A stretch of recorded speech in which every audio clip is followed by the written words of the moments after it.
Hi, everyone. Welcome to today's series. Thomas Brennan, the founder of the War Horse, is our speaker today.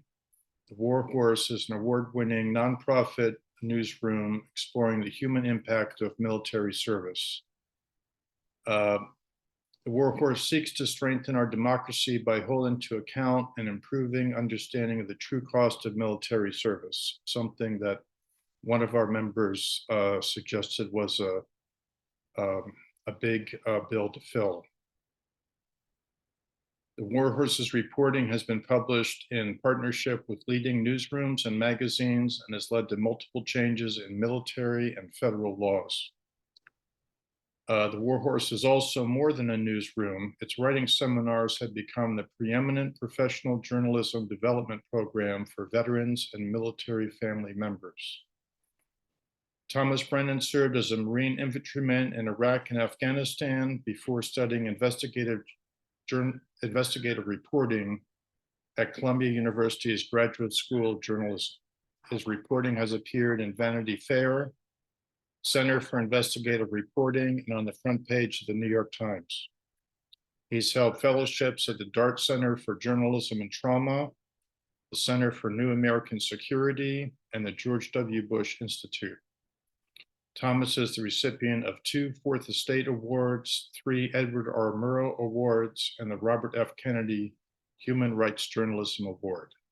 And earlier this year, he became the first enlisted Marine recipient of the John A. LeJeune Award for Leadership. So we're very pleased to have with us today Thomas Brennan. Thank you very much for that incredibly generous introduction. I usually don't point out that many of my accomplishments, but I appreciate it. So I know we talked a bit before this, before the recording started, but I really just wanted to reiterate, I prepared some brief remarks. I really want to just introduce myself today, the work that we do at the War Horse, and then save a good bit of time at the end so that we can all have a conversation. I'm happy to answer really any of the questions that you have about the War Horse or the broader media ecosystem. From the get-go, I won't pretend to have all the answers or a crystal ball about the future of journalism, but my intent for this conversation we're having right here is that we can make it a collaborative effort that explores the role of journalism in the United States. And one thing I'm really excited to hear are your ideas for how the War Horse can fulfill our mission and help bridge the military and civilian divide through journalism. Excuse me. So like it was mentioned, before I was a journalist, I enlisted at 18 out of Boston. I went to Parris Island, and after graduation, I studied to be an assaultman. So I specialized in demolition and rockets. And I was deployed with 1-8 to Fallujah in 2004.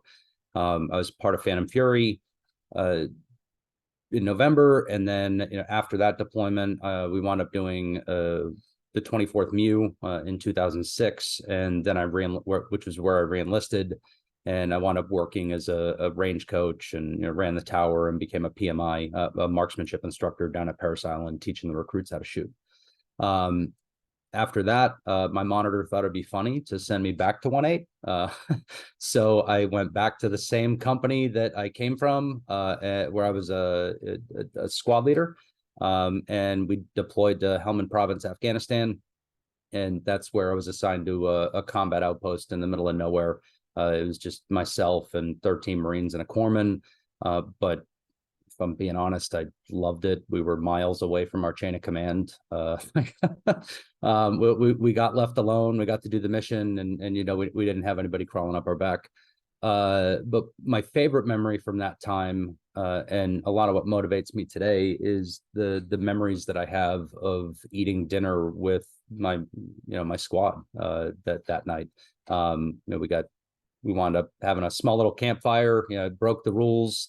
But we were in the middle of nowhere, and people back home had sent us pasta or ramen noodle or something like that, and we didn't really have a mortar threat and all that stuff, and it allowed me to be TJ. It allowed Roche to be Jim, it allowed us to escape the reality for just a little bit of time each day, and to decompress. And as I've built the Warhorse, it's situations like that, and the small units that I think about, because that's really who I do this for.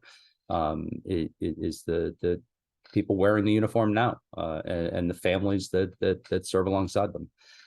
So we were in Afghanistan. Like I said, that was my favorite memory.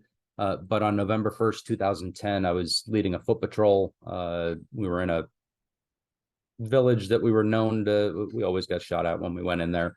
But we walked into a U-shaped ambush. And at the end of the day, 3 Marines and myself had all suffered, brain injuries from various RPGs that had blown up around us. And we wound up having to be medically evacuated, and the squad had to egress back to our base.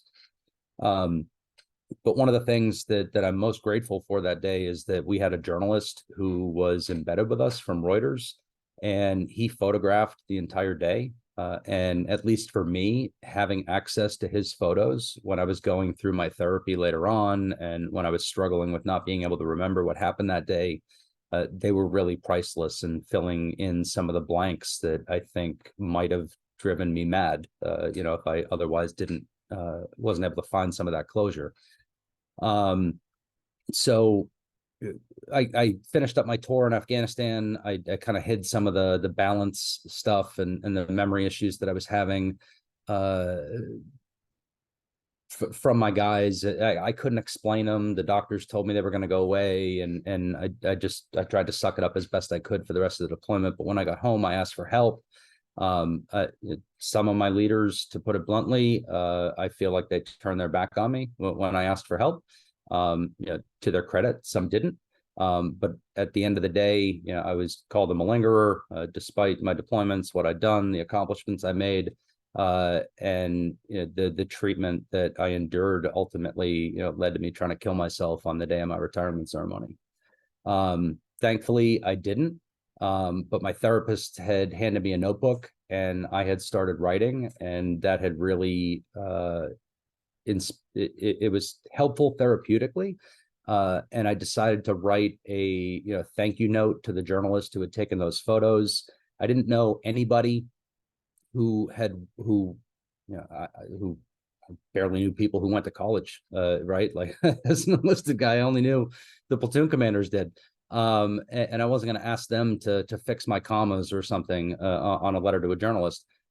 So I fired off an email to the editor that Finbar had worked with at the New York Times when he was embedded with us. And I just asked him, I said, I don't want to look like a fool. Will you please correct my grammar before I send this to Finbar?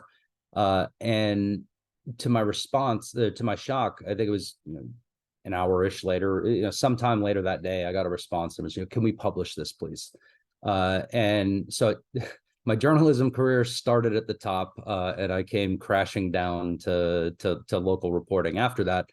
But what publishing with the New York Times did for me was, so I wrote about my struggle with mental health. It was about like what the journalist had given me through his photos and how it helped with my recovery, and kind of explain the relationship between journalists and the military. And in publishing that, and later in publishing, I think I wrote 24 stories for them about my own experiences in uniform. And what I found each and every time was that, I'm going to use generalizations here, but me writing about my experiences in the military, and I'm stereotyping, but somebody on the left would come to the story and they would say, this is outrageous. We shouldn't be sending people off to war. This is the implication. This is what you get when you send people off to war. Stereotypically, somebody on the right might say, like, these are heroes. We need to honor these people, respect their sacrifice. Like, and again, I'm overgeneralizing. But what I found was civilian, military veteran, military spouse, military kid, Republican, independent, Democrat, they were all coming to the table. So much so that when and I'll get to founding the Warhorse later, but like those initial moments where I saw that like people were actually seeing military issues as an American issue and putting aside their divides just to have the conversation, was why I almost called the Warhorse the Middle Ground Project, because I believe that veterans can be a segue to talking about our country, living up to its ideals and living up to its promises to the people and all that. So those were very formative times for me as a writer, because I got to see such a and it wasn't always positive, but to see such a pretty fairly equal representation of people politically, ideologically, gender, like the people that were coming forward and expressing like the need for conversations like this really enforced my work. So like I said, I started at the New York Times. I have a check that's hanging over my shoulder here for like $700. So the New York Times also inspired me to pay everybody who works for you, because those dozens of stories that I wrote for them, I was never paid. Granted, they helped me build my career. I can't discount that. But food costs money. And that was another way that those formative experiences kind of informed the way that I've built the Warhorse moving forward. Anyway, I digress. So I saw that I was able to bring a diverse audience to the table, and those experiences led me. I initially wanted to start a coffee shop. I always wanted to be a bit of an entrepreneur, but I thought I wanted to start a coffee shop outside of Camp Lejeune for some ungodly reason. But then I fell in love with writing. Yeah, right. Like stabbed me in the heart. I started writing. I fell in love with journalism, and I started working as the military reporter at the Daily News, covering the base there. And that's really where I realized how all the issues that are faced by veterans and military families are just ignored, or inaccurately portrayed by the broader media ecosystem, or they feed into a particular narrative and paint things without adequate context. So it's where I saw, like, I was the boots on the ground at that local reporting level, and that's where I saw the ways that the journalism industry was positively serving the American public, but also where I saw the ways that it was, potentially damaging to the American public and the information ecosystem. So while I was down there, I covered Montford Point Marines, when they got their Congressional Gold Medal. I covered the opening of Wounded Warrior. Was it the opening? No, I covered the opening of the new TBI clinic, the Intrepid Spirit. Like the unveiling of the Hell House statue at Wounded Warrior Battalion. I mean, I wrote about anti-suicide efforts. I wrote about issues with military schools and like access to supplies for the kids. And one of the things, whether it was VA healthcare or the stories that I'm most proud of, or I got to profile almost 36 World War II veterans while I was down there, and to learn from their stories. And selfishly, that helped me in my own healing process as well, like hearing how they had successful transitions from combat that was way worse than what I experienced in Fallujah and Afghanistan. But they were able to salvage their life, and they were able to come back and be productive members of society. And more than I would say, the World War II veterans were the most personally gratifying part of my time at the Daily News. But I would say that the most inspiring thing that I learned at the Daily News came from working with all of the Vietnam veterans in the local community there. Until then, I really didn't appreciate how taboo it was for veterans to speak up about mistreatment, or about the need for better barracks rooms or body armor, or insert the issue area of things that could be improved to address morale, welfare, readiness, all those things.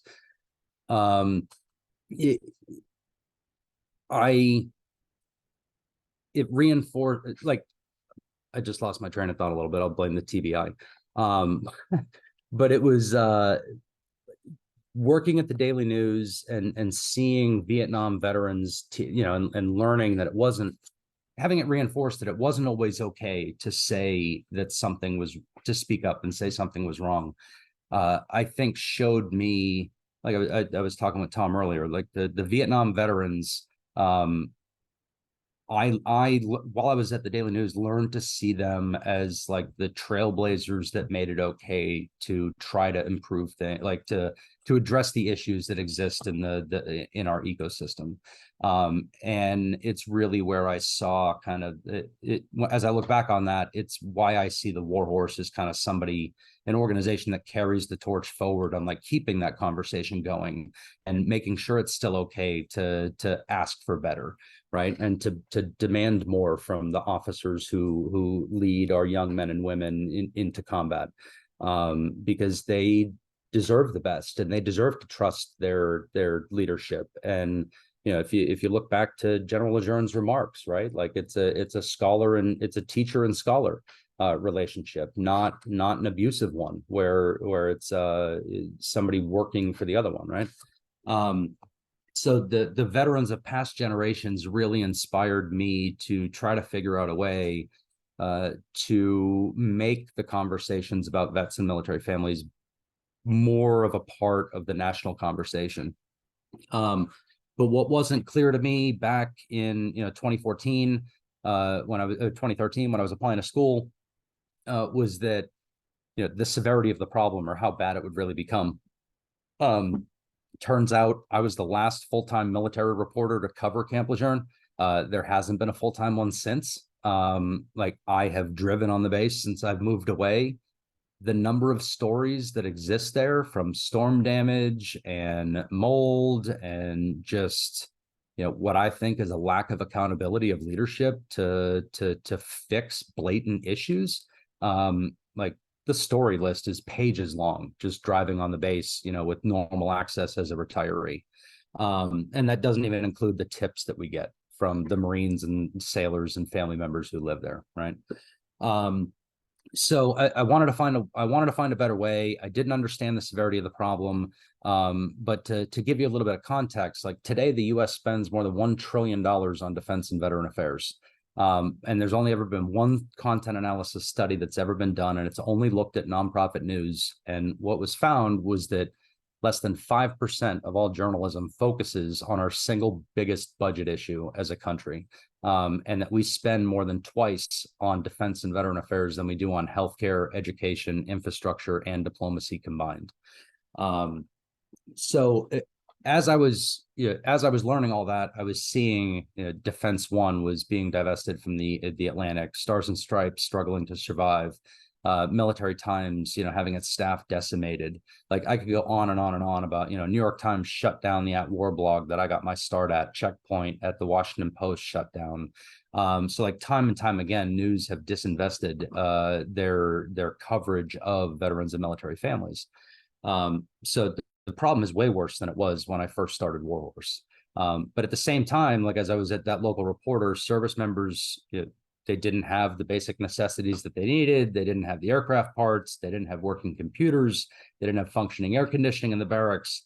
Their families were misunderstood by communities that they lived in. Like people were living in toxic housing. Spouses were battling unprecedented employment. And like today, we're still talking about those same issues because they still exist. But the media coverage about it, I think, is less prominent than it should be, because as we're seeing, as the recruiting crisis is playing out, like it's presenting a greater and greater national security risk.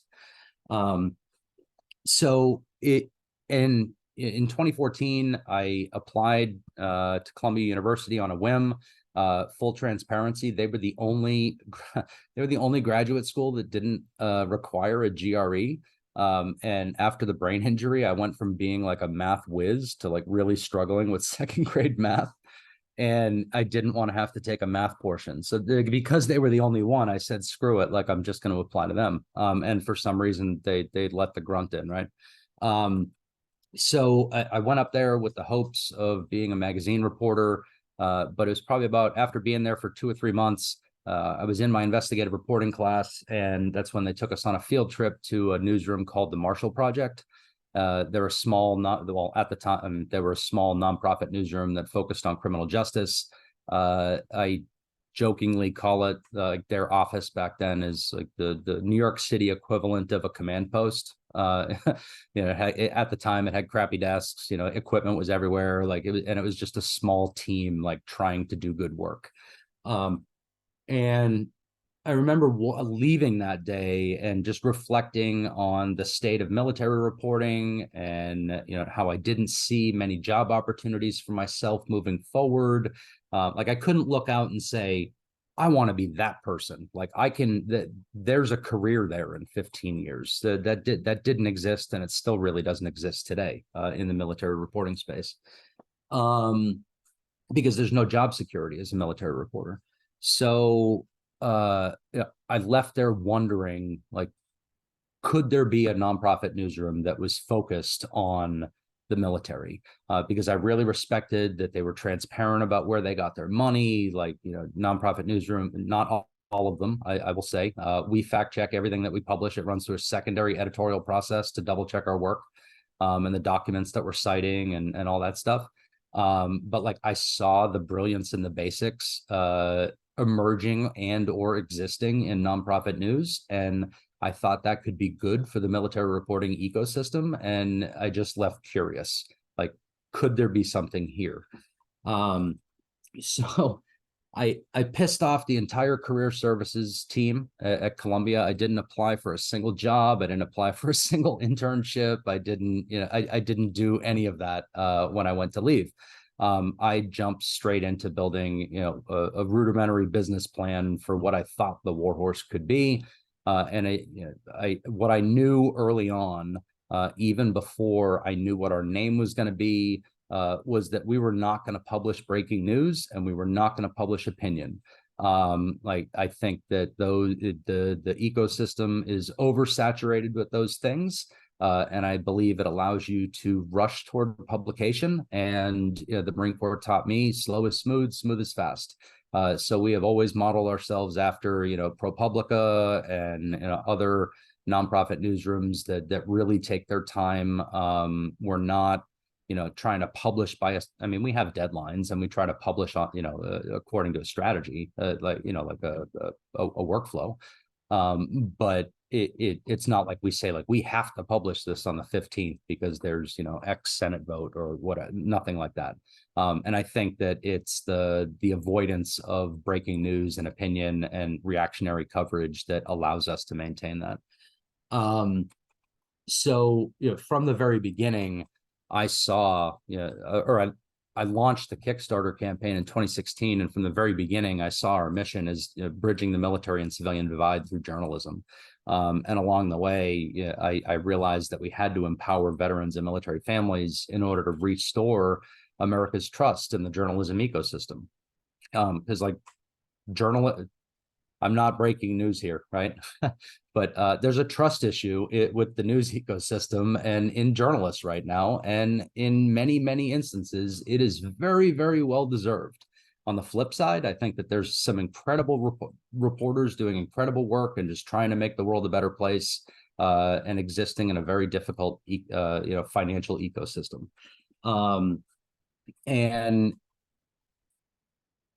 I knew, and our team strongly believes right now, like, that we have to empower veterans and military families. Like, we're still trusted, like, and I think that we can take that trust, and I think that we can, like, that value in truth, it can be used to help restore, like, our ecosystem.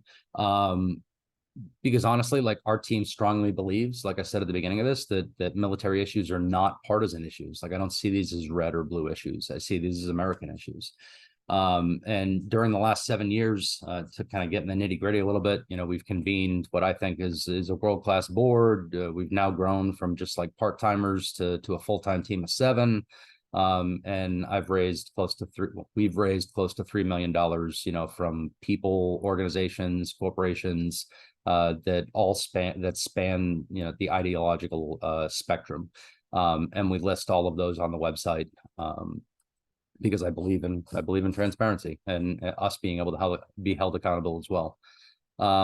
We've also turned down money from people, which definitely makes business viability a little bit more challenging when you're saying no to money. But they've again spanned the spectrum of ideologies for the people that we've said no to. But the reason why we've said no is because they want us to violate our editorial independence policy. And I think that that's the lifeblood of our organization.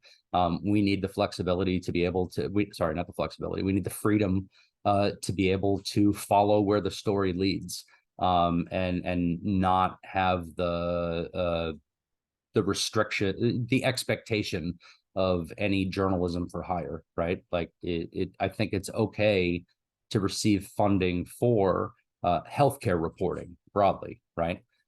We would never take money for a story about how, I'm making this up, Cohen Veterans Network is working within the space, right? They provide free mental health care to veterans in a variety of states. Like that's far too granular. Like that's very much pay to play journalism. That's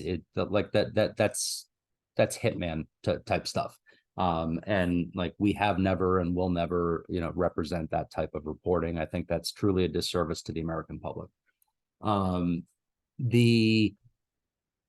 So going back to our successes, we've turned down that money, but our reporting, I think I'm very proud to say it has fostered bipartisan news coverage and legislation for that matter. And our events have featured leaders from both DoD and VA and celebrities. Have even had people from the White House participate. But honestly, like while all of this I think is very impressive, like I have a truly incredible team that makes me look good, and accomplishes far more than I would ever be capable of. So I'd like to highlight some of their work and impact. One of the things at the business side, Sam Daniels is a Marine spouse, just a brilliant woman who's been alongside my side the entire time. We actually met exchanging flowers outside of Camp Lejeune, like I'm a gardener. And we found out we were both news junkies, and she hasn't left since.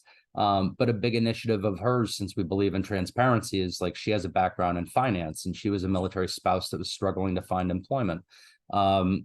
And now we have a platinum charity rating from GuideStar for like our financial transparency and the practices that we've set forth for accounting. And the fact that we've had third-party audits and things like that. So I think we're really trying to, lead by example across our team. And as far as the reporting goes, we've got our managing editor. She broke the burn pit story that led to the, 15 years ago, that led to the PACT Act that recently passed. She's an incredible mentor to our reporters, and our reporters. We've done just over 100 reporting projects in the last 7 years. I think more than anything that demonstrates that we believe in quality over quantity, and that we really try to not publish frivolously, and be thoughtful about the information that we're putting out into the world. And that's all possible because of the amazing team that I have at the Warhorse. Like I'm not going to pretend to take credit for all that.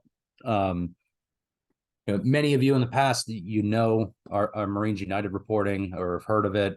We've covered gender issues, but some of the stuff that I'm most proud of personally, I got to spend time profiling Kyle Carpenter, a Medal of Honor recipient who jumped on a grenade and survived somehow. Like that was an incredibly, I often get described as like the investigative journalism that likes to be a thorn in the Marine Corps' side, but nobody ever asks me like what stories I'm most proud of.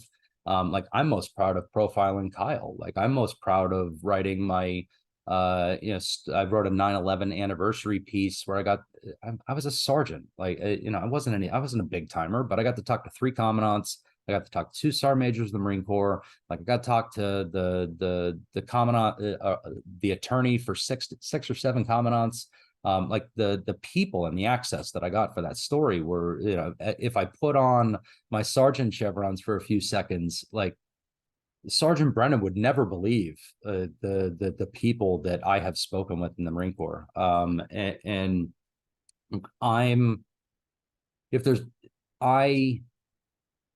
I struggle writing critically about the Marine Corps, but I do it because I love it.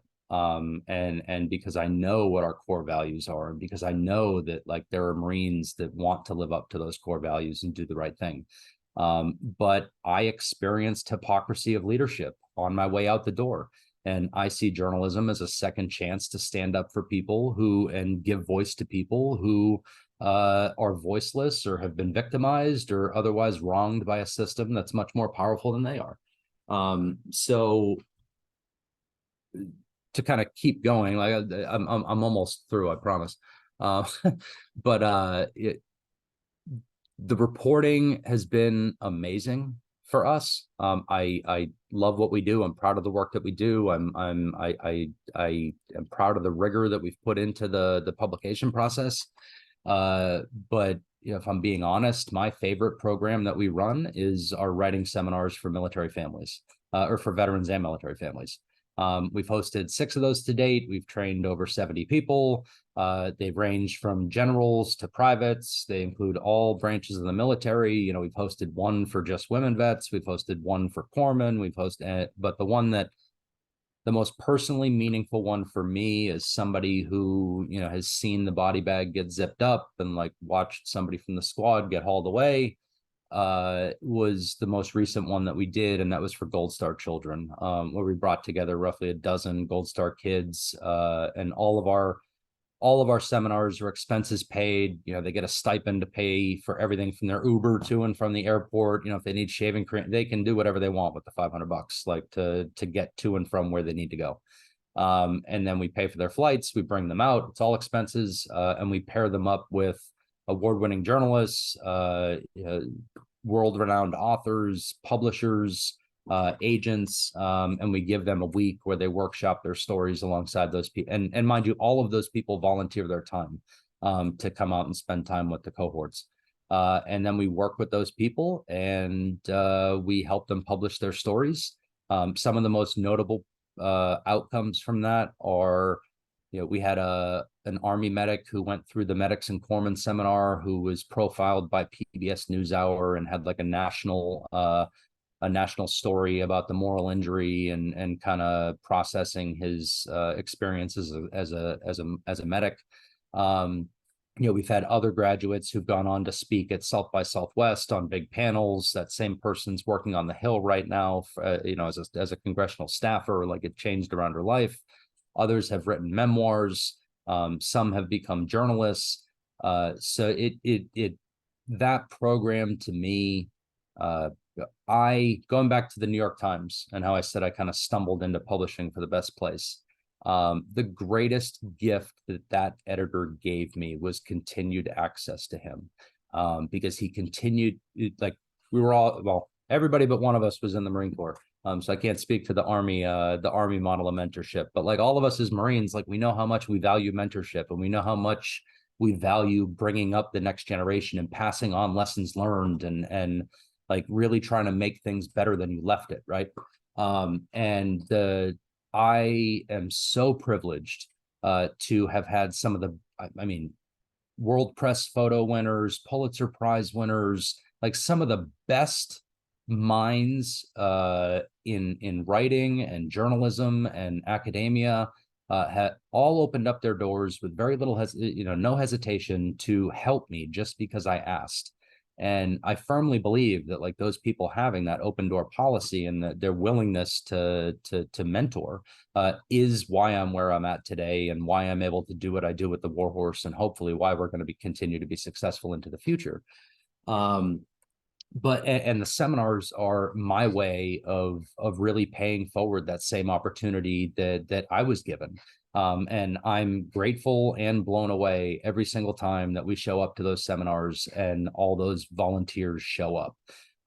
Because, like, these are people that have often become so successful in, you know, their book writing, or they've achieved such esteem in the writing community that just getting them for a speaking engagement would be $10,000+, right? But these people are staying with us for 5 or 6 days. Like, not, and they're not doing like, sometimes they got to step away for like a work call or something, but like they are dedicated to being with these veterans or these military families and like helping them share their story.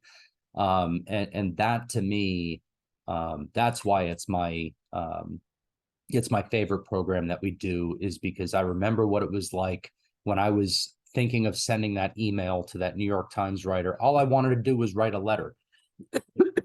I didn't want to publish with the New York Times. I didn't want to be a journalist. I didn't know I could even have a career in journalism.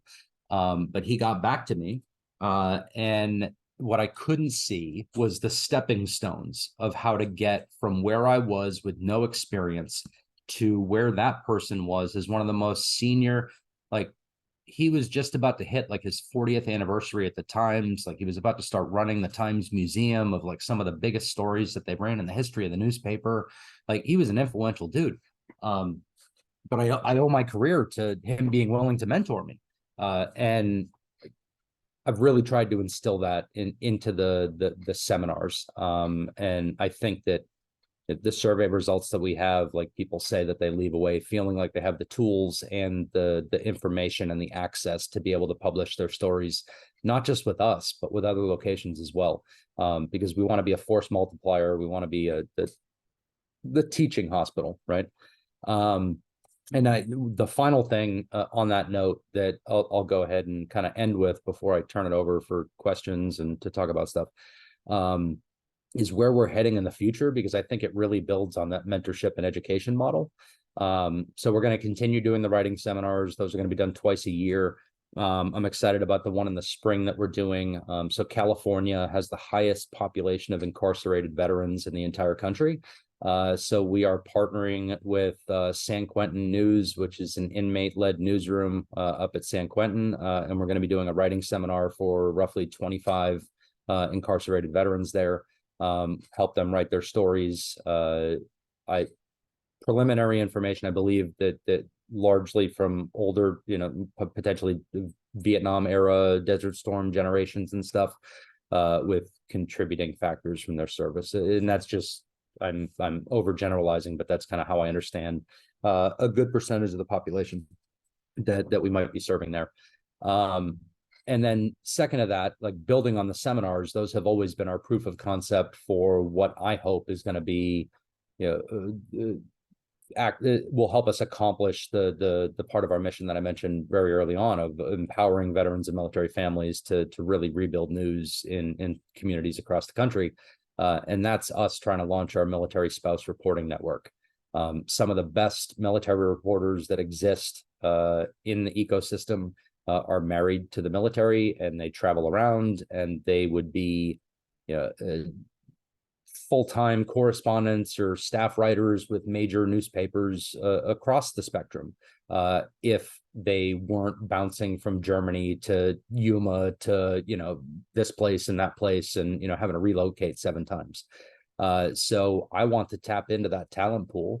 I think it's an incredible business opportunity, to where we can empower people. First, we can empower people who are interested in journalism and informing their communities, but building upon that, there are, just like Samantha, our director of operations, there are talented military spouses in every military community across the country who know communications, who know operations, who know marketing, who know all of the things that a business needs to sustain itself. So I see the military spouse reporting network as, to use a military term, like the Trojan horse of getting news back into military communities. And what I'm most excited about is it's putting military affiliated people into their communities, in positions of leadership, in positions of authority, and with the intent of them forging community and hopefully building up a news ecosystem that will host local debates, will host events where they're bringing together community stakeholders and talking about the issues affecting their communities, restoring some of the core functions of what journalism I think used to represent a bit more than it does now. I won't say it's absent, it's just a lot harder to find. but on that note, like I just really think that military spouses are an incredible way for us to pursue becoming a sustainable newsroom, and to bridging the military and civilian divide, really one community at a time. Okay, so with that, I think I'll go ahead and zip my mouth up. But I know I've covered a lot of ground. Like I said, I'm happy to talk about my personal journey, anything about writing, the war horse, the news ecosystem, whatever piques your interest. But thank you for your time on this. Thank you for letting me ramble. Hopefully so far I have added a little bit of value and will continue to do so. Well, thank you, Thomas. I think you've added a great deal of value, and sounds like you're continuing to do that. So it's a breathtaking presentation, because I don't know where to start with questions, but I know we'll have some good ones. Patrick Brent has the first question. First of all, Sergeant Brennan, bravo Zulu, bravo Zulu. Thank you. Bravo Zulu. Secondly, I just want to let you know that Spectrum, a reporter, he lives somewhere, he works out of right in the shadow of the Capitol Dome, is now covering Camp Lejeune. And he called me for a long interview. He's going to interview Lieutenant Colonel Leland Lejeune, who's a direct descendant from Louisiana. Just to let you know, there is a guy from Spectrum hanging out there. Second question I have, do you guys ever use artificial intelligence in any of your stories or any of your work? So no. And admittedly, like I am very conflicted on its use. I have many disagreements with how the New York Times does business. But one of the things that I think they are leading the way on is they're not allowing their reporters to input any reporting or proprietary business information into AI algorithms. I think that's a smart move, especially if you're going to be covering like in their case, they'll be covering them. They probably shouldn't be putting their reporting in there. But I think that business decisions in media, that AI is a tool moving forward. I don't think it's the answer. That's how I view it. I value human interaction. I value like the human workflow that's part of this. Like I don't ever want to see like fact checking like automated to a computer. Like I don't ever want to, like there's certain elements of reporting that I just firmly believe require that human touch, whether it's for source development or verification of certain things. So short answer is no, we're not using it. I mean, outside of, like I've toyed with it, admittedly, saying like, find me as many instances of this that you can for whatever. But you have to go through and independently research all of the findings that it gives you anyway to verify it, since there's so many factually incorrect bits of information buried within its answers. So but other than like just seeing the efficiency and accuracy of what it could do on simple reporting queries that I would normally write into Google, I haven't actually used it for any of our reporting.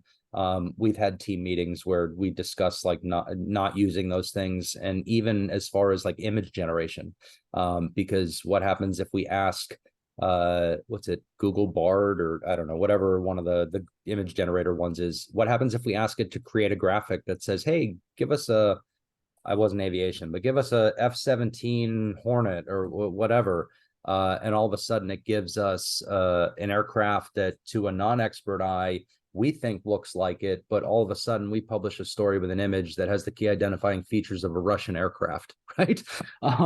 So it's what about using it just for grammar and spelling, stuff like that? Is it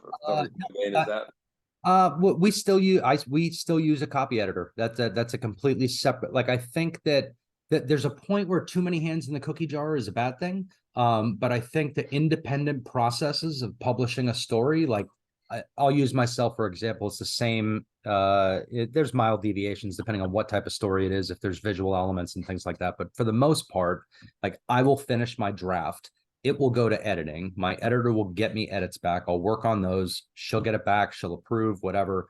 And then it goes from there, it goes to fact check. That person, is listening to all of my interviews. They're verifying like that the quotes that I'm using are accurate. They're reading the reports that I'm citing to make sure that my context is great. They're basically like re-reporting the story behind the scenes.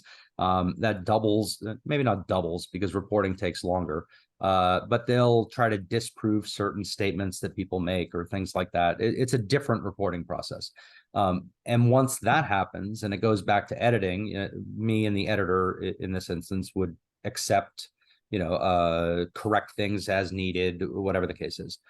If the story requires legal review, because there's like a potential issue for like defamatory, like we've published about that, we've named people in like investigations into sexual violence where there's like a preponderance of evidence or they were found guilty and they're like photos and stuff like that.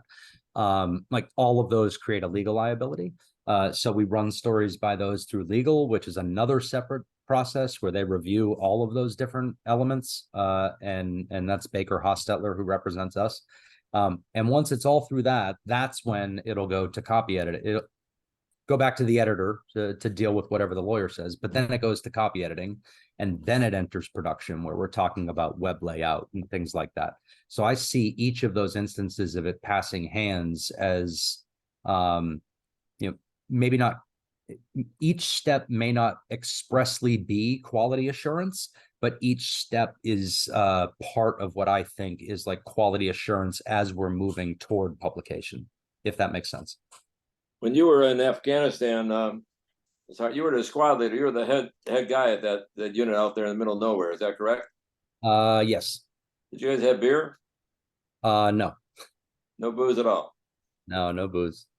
It's amazing how the Marine Corps is the only one that really sticks with that rule. I got 2 beers and a shot for the Marine Corps birthday when we left Fallujah back in 2004. But that's the only time, other than being on a MEU and like being in Italy, I never got to drink on deployment.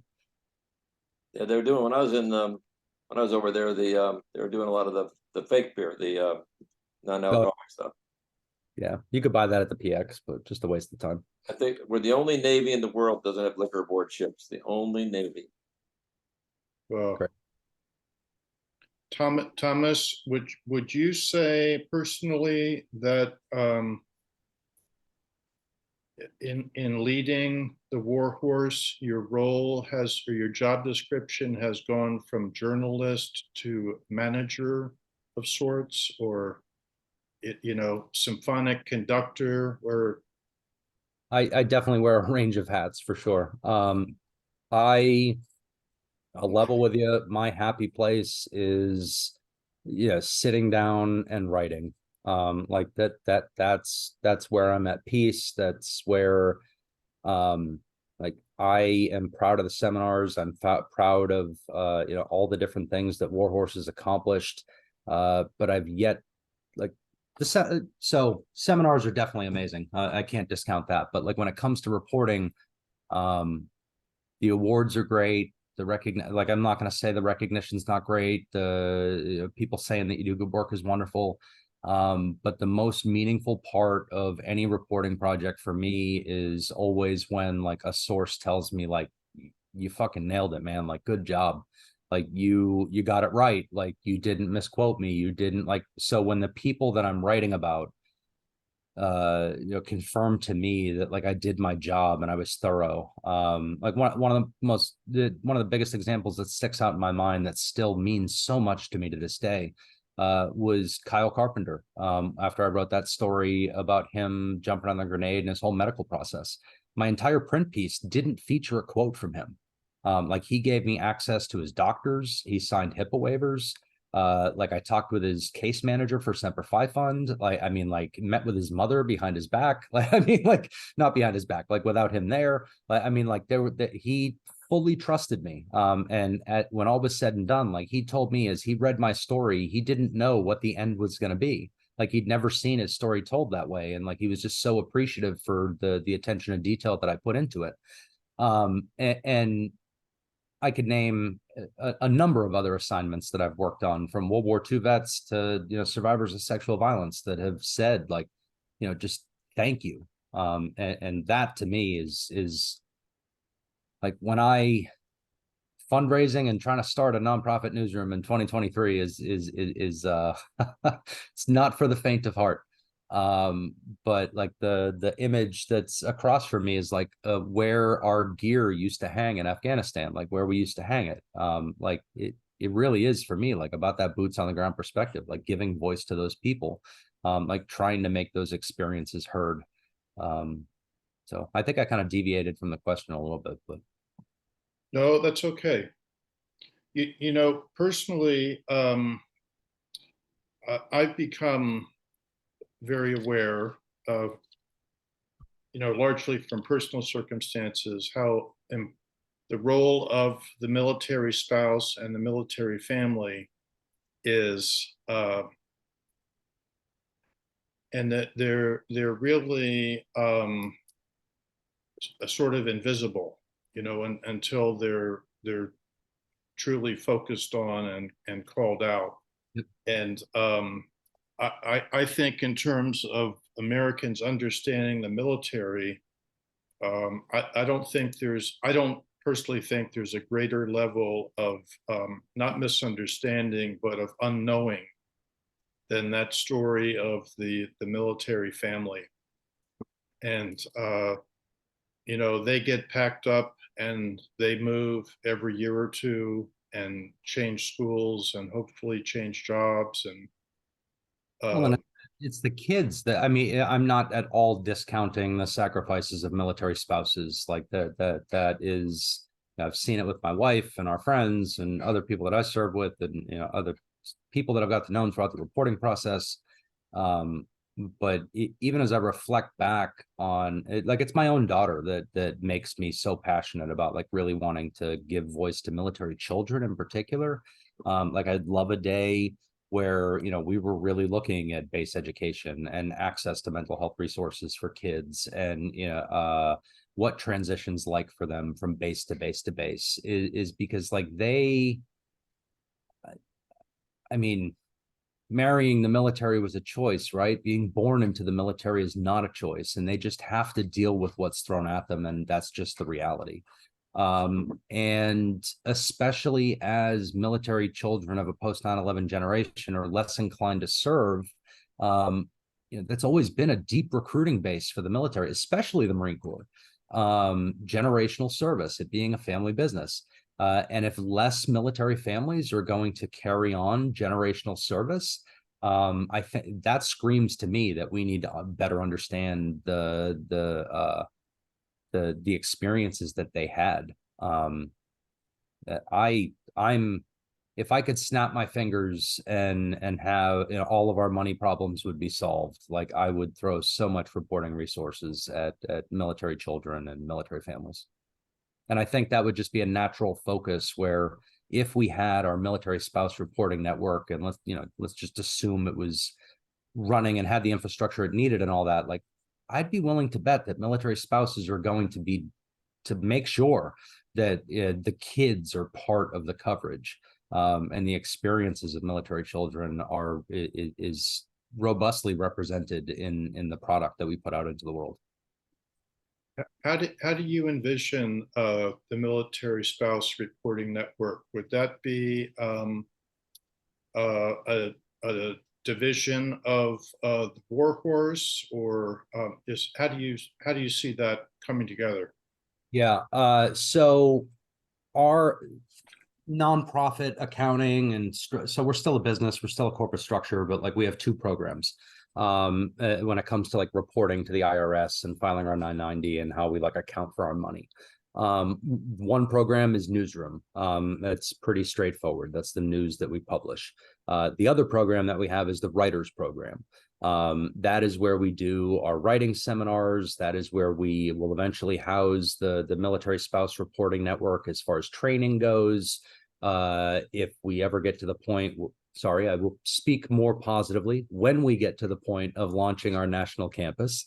Like that's where like video, photo, like products and services and things like that will live. Sorry, remind me what the original question was. Oh, how would the military spouse reporting system operate? Would it still be part of the War Horse?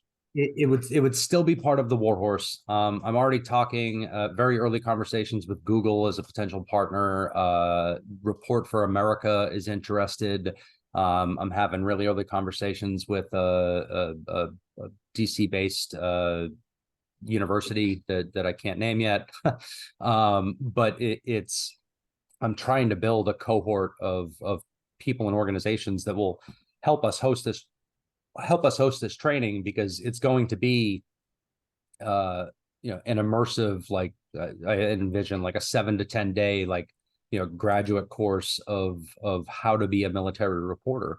And from there, once they graduate and deploy to, like, we send them back to the communities that they're going to be reporting from, that's when they become like the part of the newsroom program, right?